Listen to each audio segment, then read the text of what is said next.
Welcome everyone to the Singapore FinTech Festival Switch. I'm speaking to you from Phnom Penh, Cambodia. Today I'm going to present to you what the National Bank of Cambodia, which is the country's central bank, has been developing for the past 4 years in terms of the payment infrastructure. Cambodia is a small Southeast Asian country. We have 16.5 million population, and our economy is mainly driven by 5 major industries, namely tourism, textile export, construction, agriculture, and the banking sector. And we have a GDP as of 2019 of $25 billion. For the past 2 decades, the country has been rapidly growing at 7% on average. Of course, 2020 is going to be a different picture for Cambodia and for every other country as well, given the COVID-19 pandemic. In terms of the banking sector, so far we have a very fragmented banking sector. We have 25 commercial banks doing pretty much anything banking, and then we've got 14 specialized banks who can only lend, but they can't take deposits. And then we have about 6 microfinance deposit taking institutions. Those microfinance are allowed to take deposit from the public, and then we have 75 microfinance institutions across the countries, and they are mainly lending microloans and SME loans. We also have the payment service institution, 24 of them, and then we have 4 third-party processors. We have 15 leasing company, and then we've got about 3,000 money changer across the country. So as you can see, there's many status of institution in Cambodia. Specifically on the payment system, we have introduced a number of initiatives.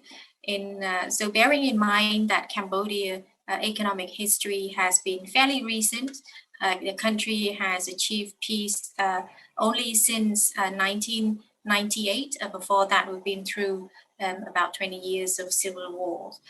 And so the banking sector development really started in the year 2000, where we had a major banking restructuring happening, increased the minimum capital requirement, and introduced a conventional banking supervisions and regulation, etc. And so in 2012, we introduced the national clearing system. That is a centralized system for interbank clearing. In 2016, we introduced the fast payment system. This is to allow account-to-account transfer across banking institutions. It can only be done in our local currency. Again, something that I haven't mentioned is that Cambodia is a heavily dollarized economy. 90% of our economy is transacted in US dollars, and so are the deposit in the banking sector. So the fast system only allow local currency account-to-account money transfer.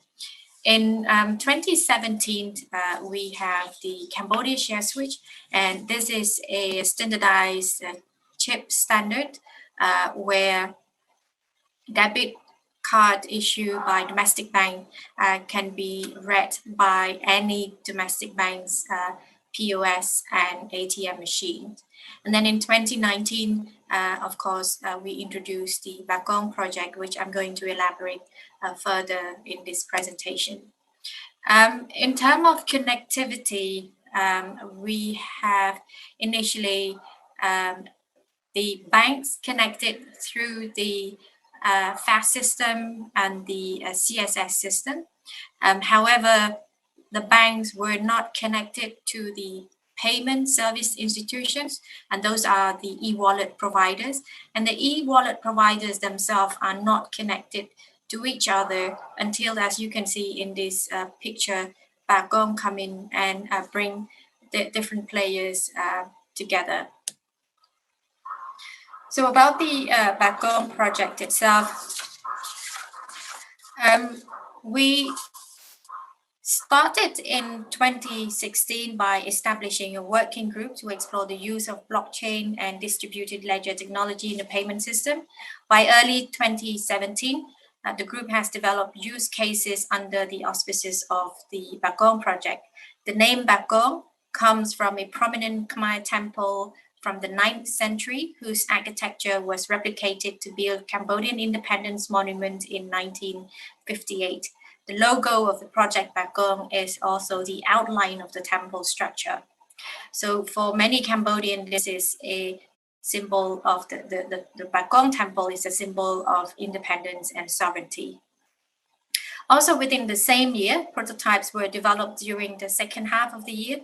In early 2018, the group evaluated the result of the prototype test and continues to fine-tune business process, system processes, and internal system integrations.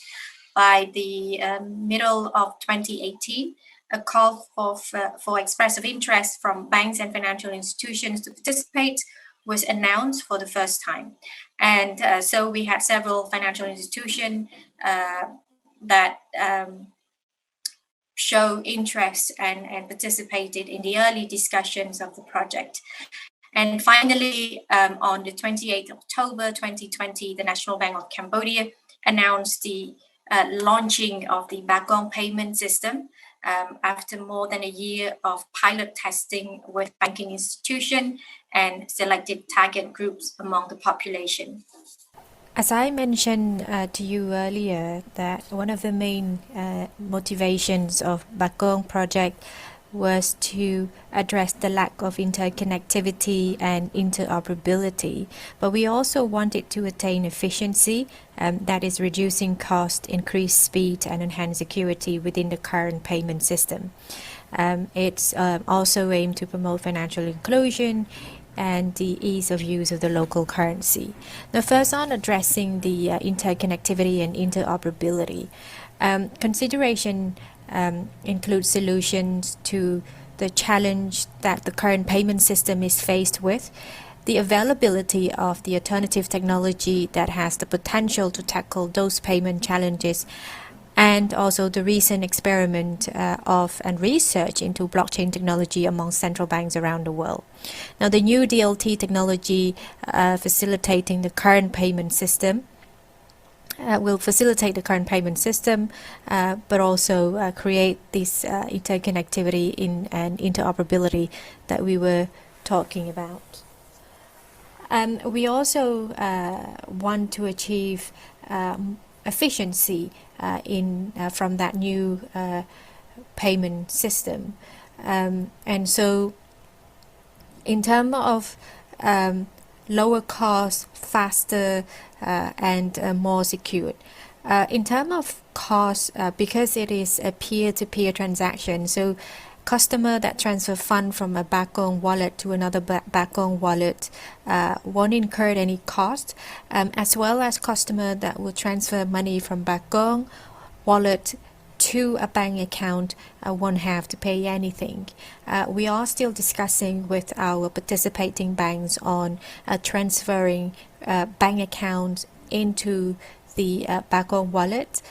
Some banks provide the service for free, some are charging a small fee on that. But it's under discussions, and hopefully it's going to be free as well. We also, through this Bakong clearing system, reduce of course, the time, because the clearing is peer-to-peer and immediate. And if you look at it and compare it to the conventional clearing system, where players or participating institutions have to open a settlement account with the central bank and pledge collateral for a credit lines in terms of a liquidity shortage for settlement, which is a normal risk management process in clearing. That's what entail for payment service provider, which are currently regulated as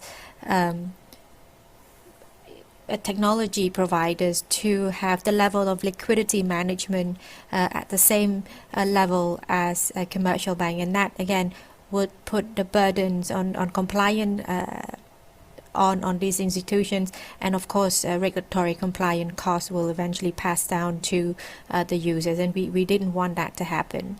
And so by allowing this peer-to-peer, we eliminate that centralized clearing and settlement for the mobile money transfer. We also look to achieve financial inclusion, which is one of the main agenda for the National Bank of Cambodia. And so a lot of the time we speak about access to digital payment as a form to promote financial inclusions. And I want to also stress on that that formal digital payment is important to promote financial inclusions.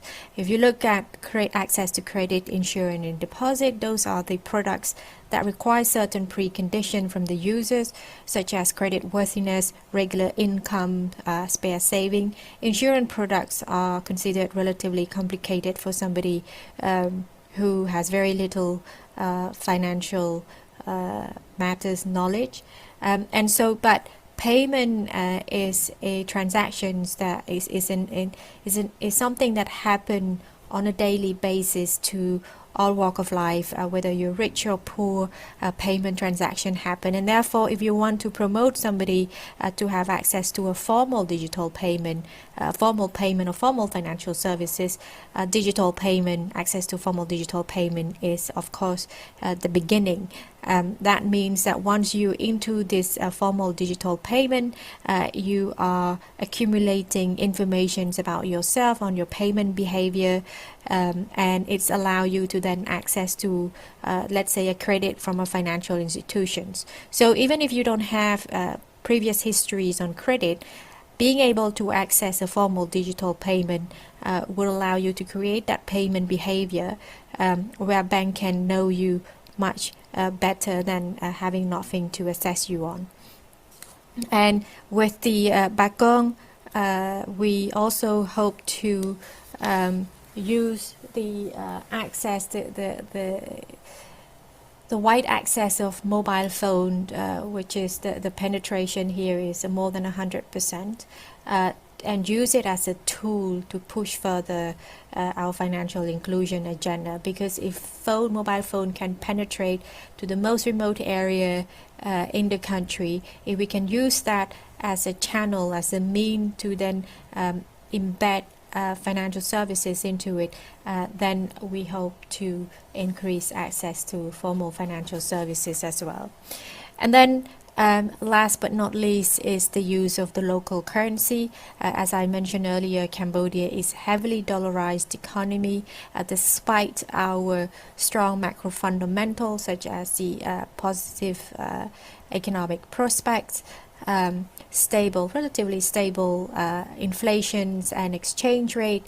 The switch from using US dollars to the local currency hasn't been that phenomenal, and so people complain most often about the not so much about the stability of the currency, but mostly about the fact that it's bulky to carry local currencies, that is too many zero for big transactions, and it's sort of make their life difficult. So with digital payment, we hope to make paying in local currency easier because it's digital. People don't have to carry the bulk of cash, but also help them better understand the number of zeros behind. So we can put, zeros in the brackets or something, so that's also the aim of Bakong, to make local currency transactions easier.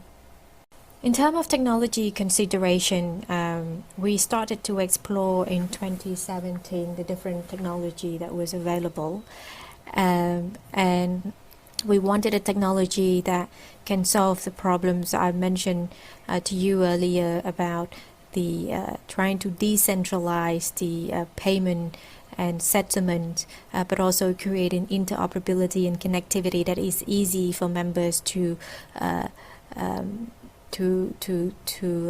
integrate with. We also wanted something that is resilient and secured. And so Hyperledger Iroha was selected as the platform for DLT to run on. The Bakong system also assesses the implication for the adoption of DLT for retail and wholesale payment in the financial sector in Cambodia. The project is undertaken with the collaboration of Suramitsu, a technology company based in Japan, and other relevant stakeholders. Now, the selection of the Hyperledger and the vendor is based on the consistency between the resources available at the National Bank of Cambodia and the flexibility and suitability provided by the company. So it was very important for us to select a company or technology that our own in-house team can understand, can participate and collaborate in the writing process, so that we have better control of it, and therefore better management if there is anything that were to occur in the future.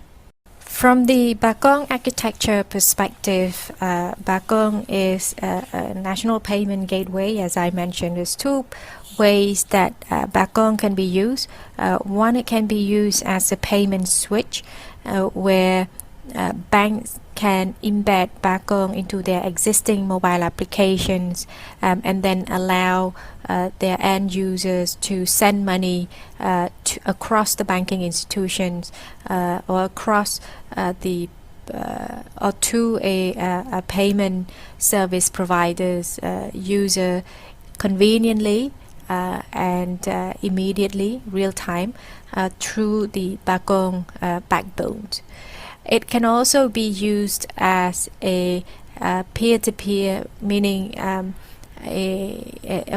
a Bakong wallet to another Bakong wallet. So how it works is that banks and payment service providers will surrender their fiat to the central bank. In this situation, there's no money added into circulation. We're just merely transforming fiat money into the digital form. And then with that digital form, or when banks and payment service provider has this digital money in their vault, because it's bigger than a wallet in their vault, they then can distribute it to their customers. So a customer can walk to a bank and withdraw money in cash and put in the leather wallet, or they can withdraw it in the digital form and put it into the Bakong wallet, and then can transact from it. So this is how it works. Contrary to a lot of the speculation, this is not a central bank digital currency, although some of the technical features are similar to a central bank digital currency, but it first and foremost is a payment system, a backbone payment system. In terms of the key performance indicators, I mean, I'm giving you 3, but there's actually more. But in terms of participating institutions, we have 44 participating. That include banks and payment service providers. In terms of customer reached, we have 5.9 million, and this include both those who use Bakong as a payment switch and those who use Bakong as a P2P wallet. And also in terms of the average daily transaction, so far we have about 14,000 per day. The value and the volume is still small, as this is a new service for the general public, even though we've been testing for the past year, but the participating user were quite limited to a number of institutions and selected individuals within the central banks and the banking system. But we open it to the general public very recently, about 2 months ago. So hopefully this will grow a bit more, particularly during this period of the pandemic. With that, I thank you for your attention. And if you are joining the next presentations, I wish you all the best, happy sharing, happy learning. And as the year comes to an end, and this is almost holiday season, I wish you Merry Christmas and Happy New Year 2021. Thank you.